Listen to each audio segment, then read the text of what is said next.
des plus belles régions de France, le parc naturel régional du Verdon. Il accueille chaque année 5 millions de visiteurs. L'année passée, il était littéralement pris d'assaut.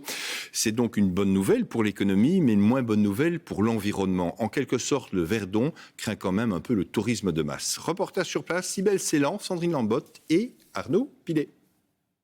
Ils sont à peine quelques-uns à pénétrer dans les célèbres gorges du Verdon. C'est encore la saison basse, le lac de Sainte-Croix, sa couleur émeraude, réservé à quelques privilégiés. Mais déjà, Stéphane Aublanc, éco-garde dans le parc du Verdon, trouve des traces d'incivilité.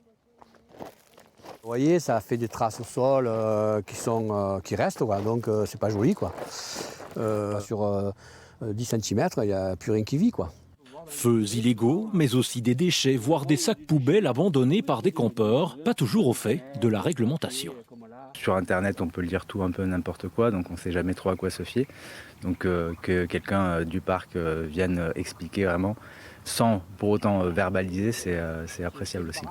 Sensibilisation bien nécessaire, 700 débuts d'incendie l'an dernier, camping sauvage incontrôlable et déjections qui filent dans le lac, plus grande réserve d'eau potable de la région. Ici, l'écosystème étouffe sous ses touristes. Effectivement, au niveau économique, c'est une manne financière importante, avec des retombées sur toute la région. Mais au niveau nature et au niveau environnement, on a énormément de dégradation. Alors le parc régional mise sur un tourisme alternatif et tente de convaincre de venir hors saison, se déplacer autrement, notamment à vélo. On est sur un mode de déplacement décarboné, sobre, qui permet d'aller à la découverte du territoire, qu'il faut essayer de contrôler. Non, c'est pas trop dur, c'est électrique, il y a l'assistance électrique et en plus de ça, il y a plusieurs modes, donc on s'adapte. Et puis en plus, vous avez vu le lac, il est bleu émeraude, c'est superbe, on s'est même baigné hier soir. Étaler la saison, diminuer l'impact des voitures, du camping sauvage, pas juste une idée commerciale mais un besoin pour l'environnement.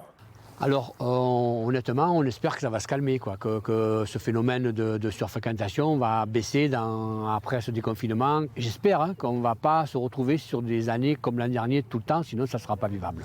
Éviter le même tourisme de masse que l'an dernier pour les prochaines années, car aujourd'hui, l'un des joyaux naturels de France a lui aussi besoin de respirer durant l'été.